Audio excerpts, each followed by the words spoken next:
నరేష్ గారు, it's more ఎమోషనలా లేకపోతే more ఎంటర్టైనింగా? ఏ పాఠం ఎక్కువ ఉందని చెప్పడం చాలా కష్టం అనుకుంటా. Biggest entertainer of Shatamanam. ఎప్పుడు అంతే. ఈ ఫిలిం ఇందాక నేను రిలీజ్ అవ్వక ముందు చెరుకు రసం అని చెప్దాం అనుకున్నా. రిలీజ్ అవ్వక ముందు చెరుకు రసం, సంక్రాంతి చెరుకు రసం అని. యాక్చువల్గా ఇది సంక్రాంతి పంచపక్ష పర్వాణం. ఎగ్జాక్ట్లీ. ఇది ఎమోషన్, లేకపోతే ఈ సీన్ నవ్వు కోసం, లేకపోతే ఈ క్యారెక్టర్ ఈ సాంగ్ కోసం ఎక్కడ కనపడదు. Every character in this film వాళ్ళిద్దరూ పిల్లర్స్ లాగా వెళ్తుంటుంది.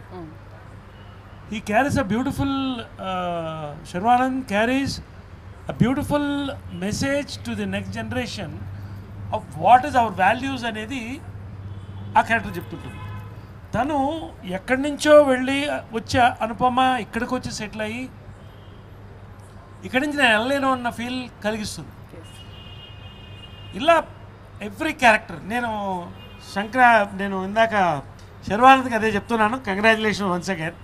తెలుగువాడికి సంక్రాంతి హీరో అంటే పెద్ద టైటిల్ అది. అవును. మళ్ళీ నెక్స్ట్ తరంలో సంక్రాంతి హీరో మన Sharwanand. And again Anupama. Welcome to Telugu cinema అని చెప్పాను. అంత అందంగా ఉండడంతో పాటు అంత పర్ఫార్మెన్స్ వాళ్ళిద్దరు. ప్రత్యేకంగా నా క్యారెక్టర్, ఈ క్యారెక్టర్ యాజ్ ఈ సెడ్ ఎంటర్టైన్మెంట్ లాగుతూ వెళుతుంది త్రూ అవుట్. నాకు ఈ కథ ఫస్ట్ నాకు దిల్ రాజు గారు చెప్పారు, నరేష్ గారు ఒక అద్భుతమైన క్యారెక్టర్ కంగారు రాజు మీరు చేస్తున్నారని. సతీష్ ఒక సినిమాని ఒక థాట్ ప్రవోక్ చేసినప్పుడు అంత అందంగా ఆ థాట్ని స్క్రిప్ట్ ద్వారా కన్వే చేయడం, స్క్రీన్ ప్లేలో తీసుకురావడం, పర్ఫార్మెన్సెస్లో తీసుకురావడం, ఇవన్నీ కలిపి ప్రీమియర్లో థియేటర్స్లో చూస్తుంటే పెద్దవాళ్ళు ఏడ్చేస్తున్నారు, పిల్లలు ఏడుస్తున్నారు.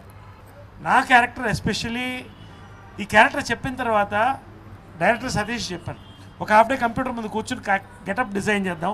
So interest because I like getups. నాకు దాదాపుగా వరుస హిట్స్ ఫ్రమ్ చిత్రం బలాచిత్రం వెరైటీ పాత అంటే గెటప్ నుంచి మొన్న గుంటూరు టాకీస్ వరకు కూడా every different character I'm doing. All round ఆర్టిస్ట్గా శతమానం భవతి మరో 2-3 మైలురాళ్ళు నాకు చెప్పాలి నా character. Thank you Dil Raju గారు అండ్ అవర్ సతీష్ వెంకటం గారు. ఇలా సంతోషంగా ఎప్పుడూ ఒక్కసారి ఉంటాను.